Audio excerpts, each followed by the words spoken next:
Welcome to my channel PSC way. आज इस video में हम जो मध्य प्रदेश की जनजातियों से जुड़ी हुई योजनाएं हमने पढ़ी थी, आज हम उससे जुड़े हुए एमसीक्यू लेके आए हैं। तो चलिए वीडियो को स्टार्ट करते हैं। इसमें हम एमपी का जो मध्य प्रदेश की जनजाति से जुड़ा हुआ परीक्षा धाम का पुस्तक आता है, हम उसका रिवीजन कर रहे हैं। तो इसमें हम सबसे पहले क्वेश्चन को देखते हैं कि धरती आबा योजना कब प्रारंभ की गई थी। तो 2 अक्टूबर को हमने अभी पढ़ा था, जब 2 अक्टूबर 2024 में झारखंड के हजारीबाग से ये योजना प्रारंभ की गई थी। इसका मुख्य उद्देश्य ग्रामीण जो विकास है और उसको सशक्तिकरण को बढ़ावा देना मुख्य रूप से इसका उद्देश्य था। इसके साथ में ये योजना वहाँ क्रियान्वित की जाएगी जहाँ पर 50% से अधिक जनसंख्या जनजाति हो। इसमें 17 मंत्रालयों की जो 25 योजनाएं हैं उनको इसी में क्लब कर दिया गया था। और यह धरती आबा किसे कहा जाता है, तो बिरसा मुंडा जी को धरती आबा के नाम से जाना जाता है, जिनकी जन्म दिवस को 15 नवंबर को जनजातीय गौरव दिवस के रूप में मनाया जाता है। चलिए अगला क्वेश्चन देखते हैं। सौर संकल्प योजना किससे संबंधित है। मैंने बताया था कि जो मध्य प्रदेश की पिछड़ी हुई जनजातियां हैं उनको आर्म्ड फोर्सेस में जाने के लिए निःशुल्क ट्रेनिंग दी जाएगी सरकार के द्वारा। तो ऑप्शन ए हमारा आंसर हो जाएगा। इसके साथ में हमारा नेक्स्ट क्वेश्चन है क्वेश्चन नंबर 3। इसमें है टाटिया मामा आर्थिक कल्याण योजना के लिए कितना ऋण प्रदान किया जाता है। मैंने बोला था, आपसे बताया था मैं, जब स्वरोजगार के लिए दिया जाएगा तो एक स्वरोजगार प्रारंभ करने के लिए अधिक पूंजी की आवश्यकता होती है। तो उसमें 50,000 से लेकर 25 लाख तक की पूंजी की आवश्यकता है, लेकिन आर्थिक कल्याण के लिए 10,000 से लेकर 1 लाख रुपए तक की राशि की आवश्यकता होती है। तो इसका ऑप्शन ए आंसर हो जाएगा, 10,000 से लेकर 1 लाख। उसके बाद में 4th नंबर का क्वेश्चन, मध्य प्रदेश की जनजातियों में सामान्यतः कौन सी वो देखी जाती बीमारी, तो सिकल सेल एनीमिया की बीमारी देखी जाती है। उसके लिए सिकल सेल एनीमिया मिशन भी प्रारंभ किया गया। तो ऑप्शन बी इसका आंसर हो जाएगा। ऑप्शन क्वेश्चन नंबर 5 पे चलते हैं। निम्नलिखित में से किस राज्य में जनजाति उपयोजना की अवधारणा लागू की गई थी। हमारे मध्य प्रदेश में जनजातियों से जुड़ी हुई 5 उपयोजनाएं प्रारंभ की गई हैं। तो उस 5 पे का ऑप्शन क्या हो जाएगा, बी आंसर हो जाएगा। क्या ऑप्शन बी। उसमें आकांक्षा योजना कब प्रारंभ की गई थी। जो बच्चे 11th और 12th में हैं, नीट और जेई वगैरह की तैयारी करने के लिए जा रहे हैं, सरकार द्वारा उनको सहायता दी जाएगी। तो ऑप्शन सी इसका आंसर हो जाएगा। 1 जनवरी 2018 में यह प्रारंभ हुई थी। कई परीक्षाओं में ये पूछी भी गई है। उसके बाद में क्वेश्चन नंबर 7 कि प्रतिभा योजना का संबंध किससे है।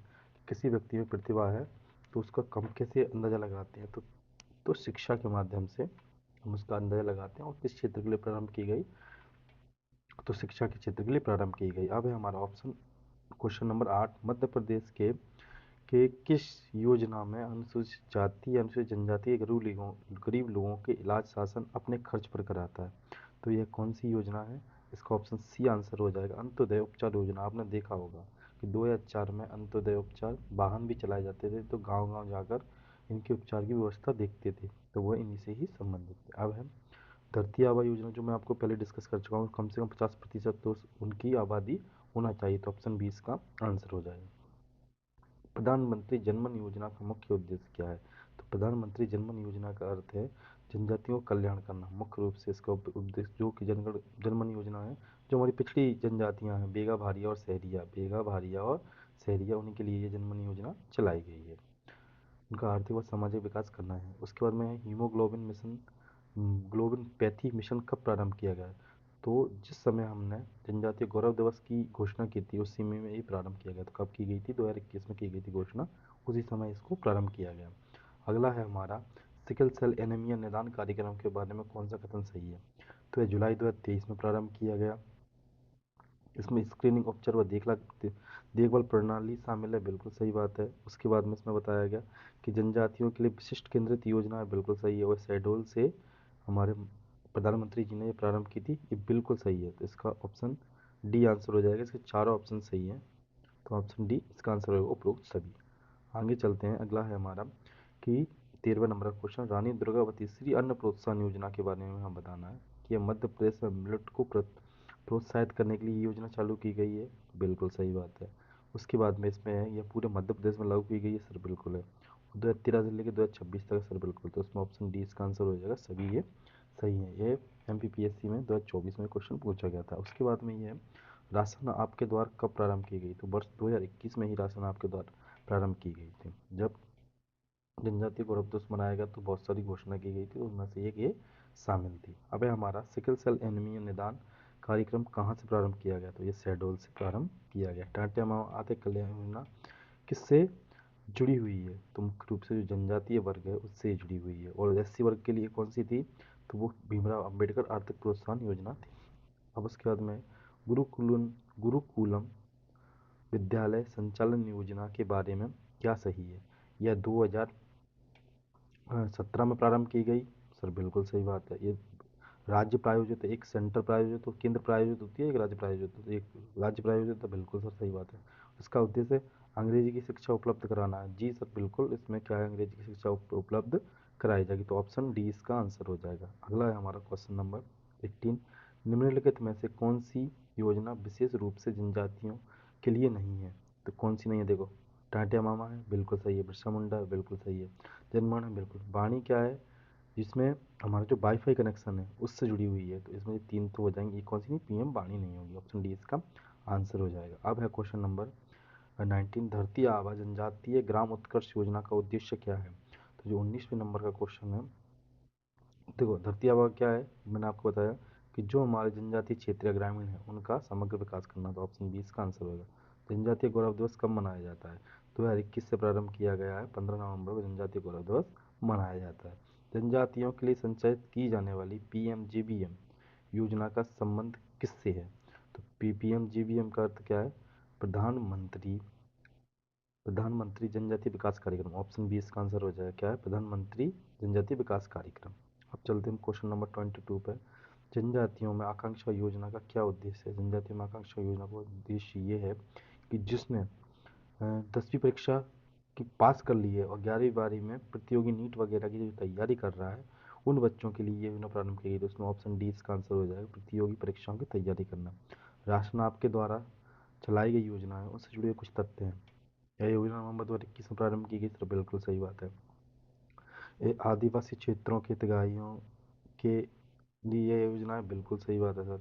इसमें उचित मूल्य की दुकानों पर राशन दिया जाएगा। बिल्कुल सही बात। इसमें घर पहुंच सेवा उपलब्ध नहीं होगी। नहीं, ये गलत है, क्योंकि इसमें जो मुख्य रूप से घर पे राशन है वो पहुंचा जाएगा। उचित मूल्य की दुकान से राशन दिया जाएगा, राशन नहीं घर पे पहुंचाएंगे वो। तो ऑप्शन सी भी गलत है और ऑप्शन डी भी गलत है। तो इसमें क्या हो जाएगा? 3 और 4 गलत हैं, बाकी सब ये सही है।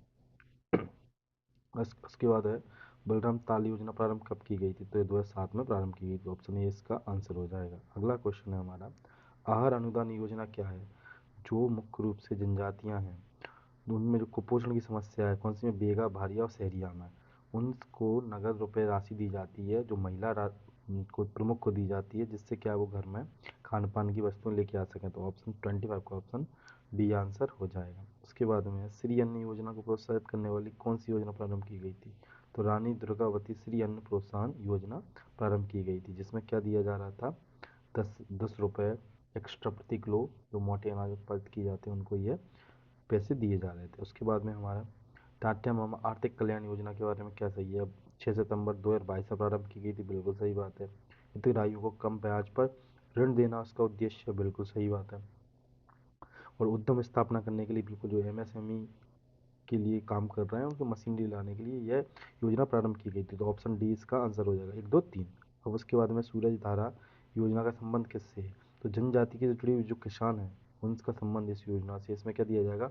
उन्नत किस्म के बीज दिए जाएंगे खेती करने के लिए। तो ऑप्शन इसका ये आंसर हो जाएगा। उसके बाद में चलते हैं हम पंचधारा योजना का में कौन सी योजना नहीं है? तो देखिए हमने पढ़ी थी कल्पवृक्ष, बिल्कुल रेशम से संबंधित थी। वात्सल्य थी बिल्कुल, और उसके बाद में ग्राम्या भी थी। और इसमें कौन सी नहीं थी? तो इसमें जो ऑप्शन डी है समृद्धि योजना नहीं थी। तो इसका ऑप्शन डी हो जाएगा। ये सब थी। उसके बाद में है 30 क्वेश्चन कि अरुणिमा योजना निम्न योजनाओं का मिलान करना है। ज्वाली योजना स्वास्थ्य से संबंधित, प्रतिष्ठा योजना वेश्यावृत्ति से संबंधित, ट्राइसम योजना महिला कोटा वैसे इसमें सही मिलान बनाना है हमें। तो इसमें कौन सा मिलान इसका सही नहीं है? इसका कौन सा मिलान सही नहीं है? तो इसमें कौन सा है? देखो सही मिलान बनाना है, मिलान सही नहीं है। तो इसमें देखो पहली जो अरुणिमा योजना है तो क्या बताई थी मैंने? स्वास्थ्य से संबंधित है कि क्या करेंगे हम? स्वास्थ्य की जानकारी देंगे उनको, करेंगे। उसके बाद में ज्वाली योजना कैसे संबंधित है? जो वेश्यावृत्ति में लगी हुई जो लोग हैं उनसे जुड़ी हो। प्रतिष्ठा की जो कुंभ मेला उठाते हैं उन सबको प्रतिष्ठा देना है उसके बाद में। और टाइसन ने क्या चलाया था, कौशल प्रशिक्षण के लिए कार्यक्रम चलाया था। तो इसमें जो इसका ऑप्शन क्या हो जाएगा, ऑप्शन ए इसका आंसर हो जाएगा। क्या हो जाएगा ऑप्शन ए, पहले का दूसरा, दूसरे का तीसरा और तीसरे का चौथा, और जो डी नंबर का उसका पहला हो जाएगा।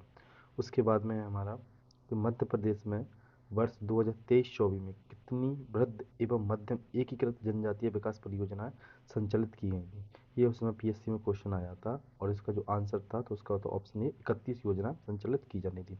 पवनपुत्र योजना क्या थे, वो तेज गति से चलने वाले जो वाहन हैं मुख्य रूप से जनजातीय लोगों को दी जाएंगी। तो इसमें देखना है अनुसूचित जाति और जनजाति के जो बेरोजगार युवा हैं उनको स्वयं के व्यवसाय के लिए रिक्शा व टेम्पू दिए जाएंगे। उसके बाद में और एमसीक्यू सीरीज का लास्ट क्वेश्चन है कि जो 23 दिसंबर 2017 में आहार अनुदान योजना चलाई गई थी वो किस समुदाय के कुपोषण को दूर करने के लिए चलाई गई थी।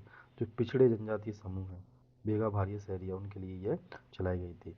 दोस्तों ये हमारा योजनाओं से जुड़ा हुआ जो भी एमसीक्यू थे वो हमने इसमें डिस्कस किए। अगर आपको ये लेक्चर अच्छे लग रहे हो तो वीडियो को लाइक करें, चैनल को सब्सक्राइब करें। Thank you so much.